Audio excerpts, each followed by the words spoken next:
नमस्ते प्यारे स्टूडेंट्स, प्यारे बच्चों।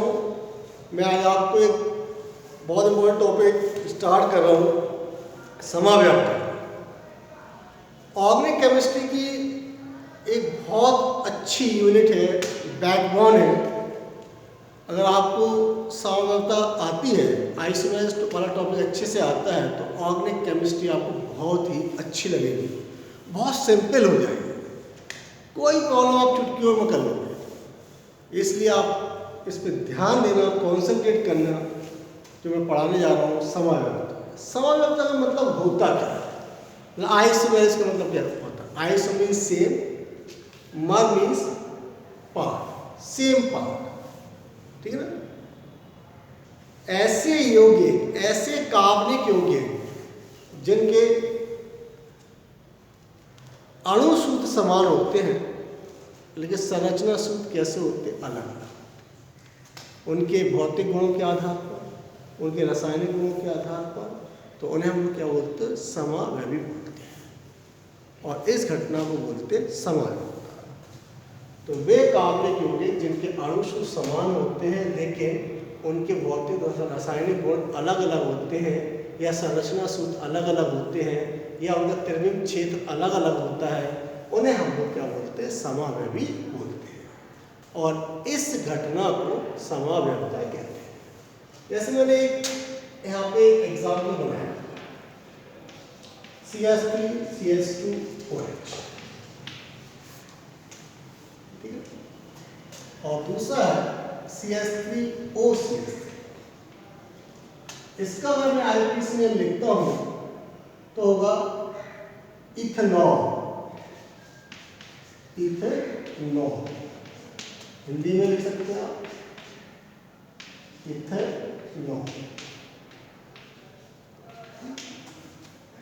इसका जो हम IUPAC में लिखेंगे या कॉमन नेम लिखेंगे, कॉमन नेम लिखता हूं मैं डाइमिथाइल ईथर। हम इन दोनों स्ट्रक्चर में ये देखना चाह रहे हैं कि इनका अणु सूत्र क्या है। इसमें कितने कार्बन है? 2। इसमें कितने कार्बन? C2। इसमें कितने हाइड्रोजन? 3, 2, 5 और 6। इसमें कितने हैं? 3 और 3 6। C2S। कितने ऑक्सीजन है? 1 C2S6। तो आप कह सकते हैं दोनों क्या है? समावयवी। मैंने जैसे कहा, वे कार्बनिक यौगिक जिनके संरचना सूत्र अलग अलग होते हैं, या जिनके रासायनिक या भौतिक गुण अलग अलग होते हैं, लेकिन उनके अणु सूत्र समान होते हैं, उन्हें समावयवी कहते हैं। और इस घटना को समाव्यवस्था कहते हैं। क्लियर? हम बात करते हैं समाव्यवस्था। समाव्यवस्था के प्रकार की, टाइप्स ऑफ आइसोमेरिक या समाव्यवस्था के प्रकार। समाव्यवस्था के प्रकार, types of isomeric, types of isomeric.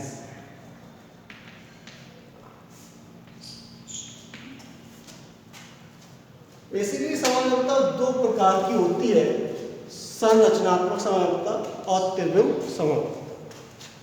तो समाव्यवस्था होती है तो दो प्रकार की है। पहला आपके पास है संरचनात्मक समाव्यवस्था, ठीक है ना, संरचनात्मक समाव्यवस्था। और दूसरा आपके पास है त्रिविम समाव्यवस्था। पहले हम लोग संरचनात्मक समाव्यवस्था पढ़ें, ठीक है।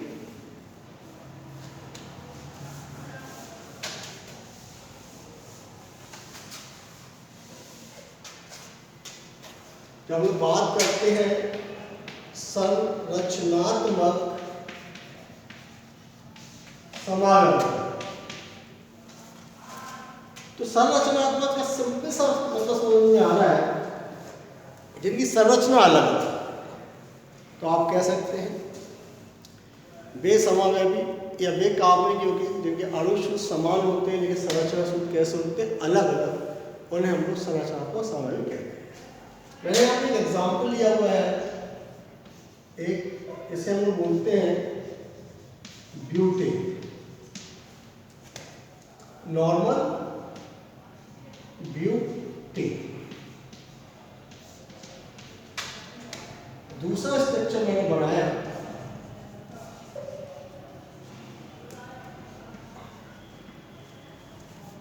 इसे बोलते हैं आइसोब्यूटेन या आईपी से बोलते हैं 2 मेथिल प्रोपेन। इसका अणु सूत्र निकालेंगे। जब हम अणु सूत्र निकालेंगे तो 4 कार्बन हो रहे हैं और एस्टर।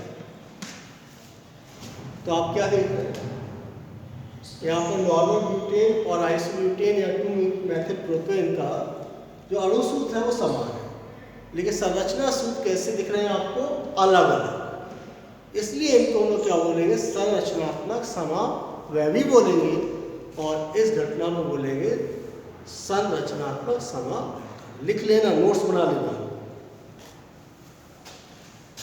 अब हम बात करते हैं तो संरचनात्मक समानता है वो होती कितनी प्रकार, मतलब संरचनात्मक समानता के प्रकार के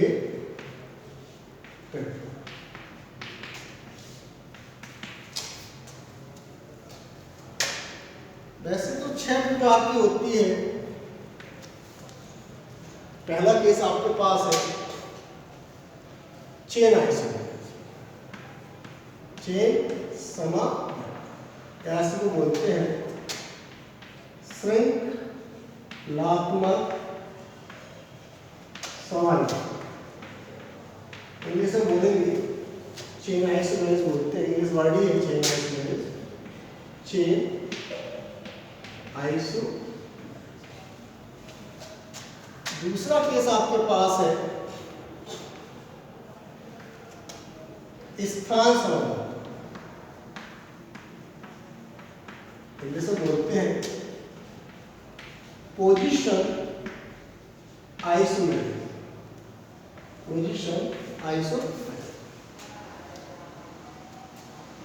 तीसरा आपके पास है क्रियात्मक समूह समानता, क्रियात्मक समूह समावयव, मतलब functional group isomerase, functional group isomerase. चौथे हम लोग पढ़ेंगे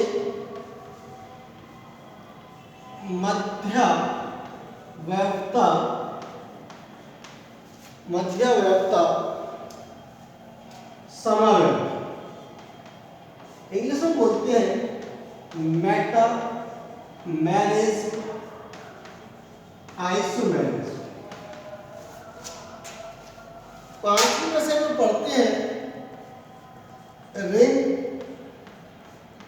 चेन समावयव, रिंग चेन समावयव। एक और होती है चला व्यवता समावयव। कुल मिला के संरचनात्मक समावयवता में हमने ये 6 प्रकार की समावयवता पढ़ सकते हैं।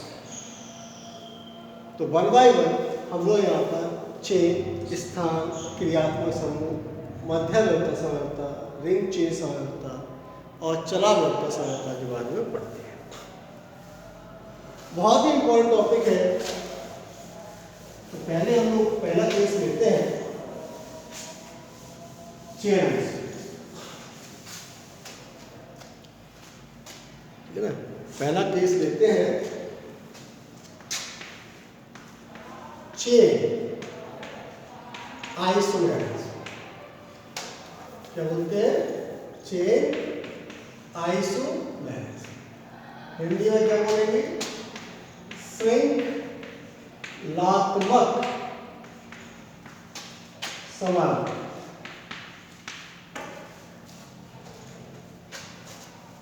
क्या होता है? बेसिकली श्रृंखलात्मक समावयवता में जैसे मैंने यहाँ एग्जाम्पल लिखा हुआ है नॉर्मल ब्यूटेन, और दूसरा एग्जाम्पल लिखा हुआ है आइसोब्यूटेन या 2-मेथिल प्रोपेन C4H2। ये दोनों श्रृंखलात्मक समानता प्रदर्शित कर रहे हैं। अगर प्रदर्शित कर रहे हैं तो किस चीज का परिवर्तन है? कार्बन परमाणु का परिवर्तन है।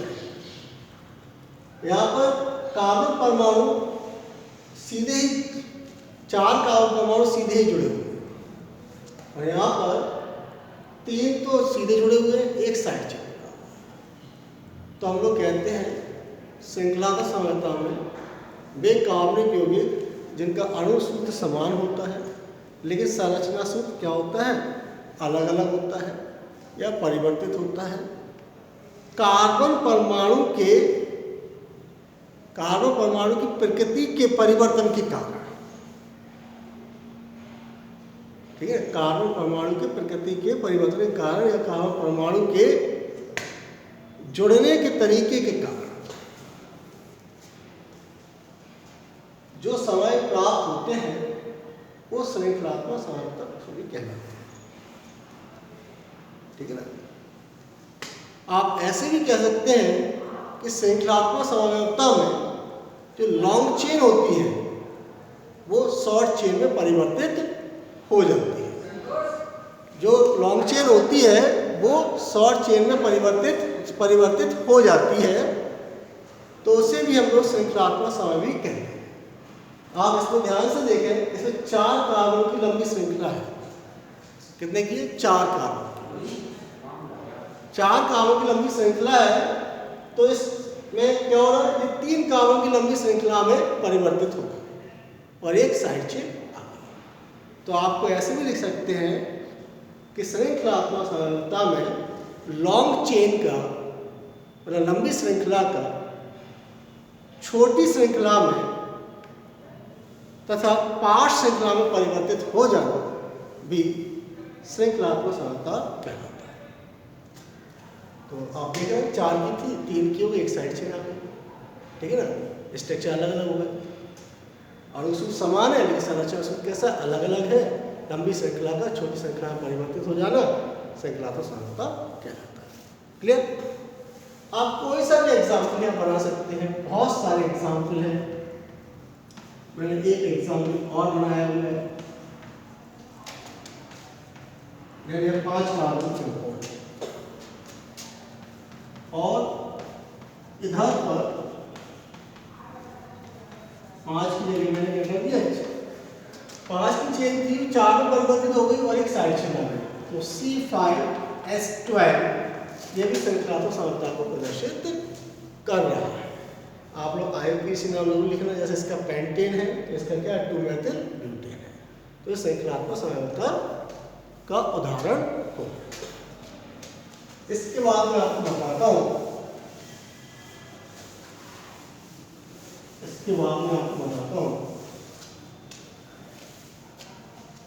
दूसरा है आपके पास स्थान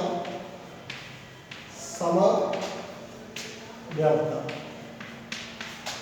जैसे कि बोलते हैं पोजीशन आइसोमेट्री। बहुत सिंपल, पोजीशन आइसोमेट्री का उदाहरण क्या होगा?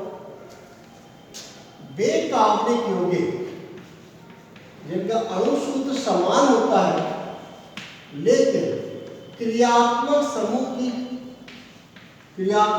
की पोजीशन में परिवर्तन के कारण, मतलब स्थान परिवर्तन के कारण जो समावयवी प्राप्त होते हैं उसे हम लोग स्थान समावयवी कहते हैं। जैसे इन दोनों को ध्यान से देखिए, इसमें Cl1 पर है तो इसे बोलते हैं 1-क्लोरोप्रोपेन। इस पर Cl2 पर है तो इसका इसमें होगा 2-क्लोरोप्रोपेन।